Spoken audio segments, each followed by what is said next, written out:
So hi, I'm KB with Nerdophiles. How are each of you? Great. How are you? I'm doing great. What a beautiful, beautiful film. And so it seems like what kind of spurs the growth of the character is really grief. Jimmy and Heather are grieving not only the loss of Nitani, but also Heather is grieving a personal loss of love. So for you, Kauchani and Jessica, and I'll start with you, Jessica, to answer first. What did stepping into these characters really teach you about the power of grief and growing in your own lives? Oh, that is a great one.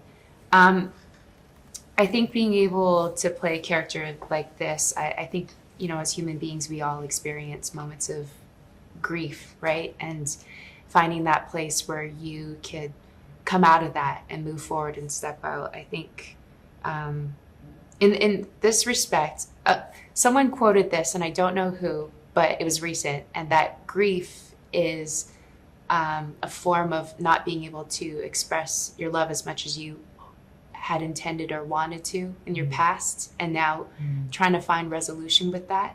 And I thought that was beautiful because it's like we have so much love for our culture and our people, despite all of our struggles in life. So it's like when someone is hurt and impacted in our community, I mean, that's family, regardless of our relationship dynamic with that person, how well we know them or don't.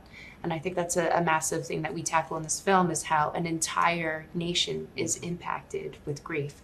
So I love that Heather Hobbs is a deep reflection and a mirror of what not only an individual goes through when experiencing that, but as a human being.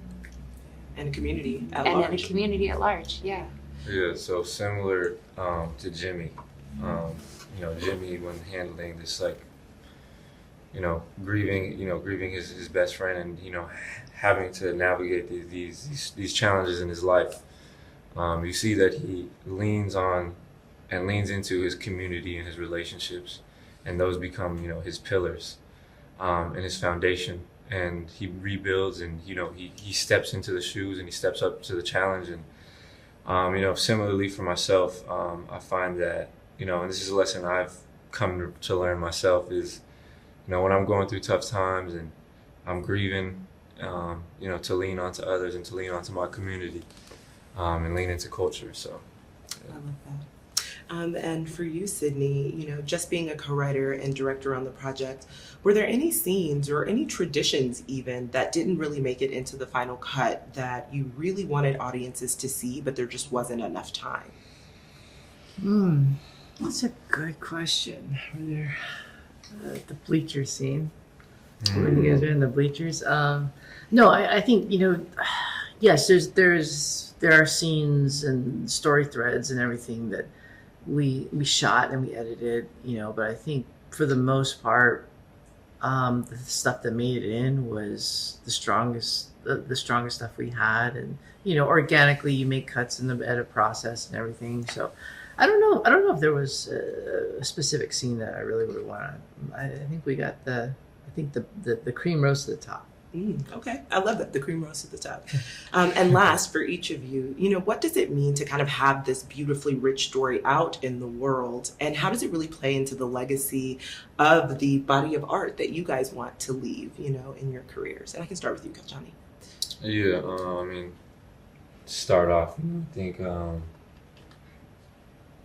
had I seen something like this when I was younger, and even when I read the script for the first time, I was running around and I was screaming and I could visually see it. And I thought to myself immediately that had I seen this when I was younger, I would have been instilled with so much pride and joy, and to be able to be a part of this and essentially history. I think we learned that this is the highest budgeted film by an Indigenous director. I love it. And so this is quite literally history. Yeah, I love it. And only way to go is up. Yeah. Can you remember your question? Yeah, so for you, kind of how does this film play into the legacy and the body of art that you want to leave in the world in terms of your career? Oh, well, I think in terms of this story specifically, I'm particularly proud of that I played basketball. I played REZ ball in high school, and it's something I'm very familiar with. Something that the folks to my left and right are familiar with. It's all of our lived experience, but it's not as familiar to a lot of other people. So I think to have the chance to share that with a broad audience, with millions of people is an absolute honor. And last but not least. May you pose the question again as well? Yeah, no problem. In terms of legacy, how does this body of art kind of play into what you want your legacy to be career-wise?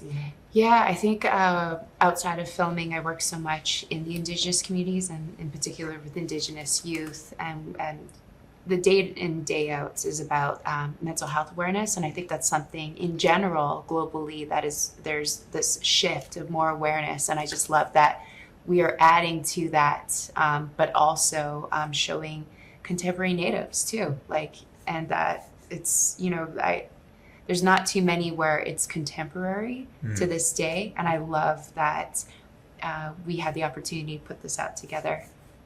I love it. It's truly a beautiful film, and I can't wait for everyone to see it. So thank you so much for taking time to chat with Nerdophiles. Thank you so much. Thank you.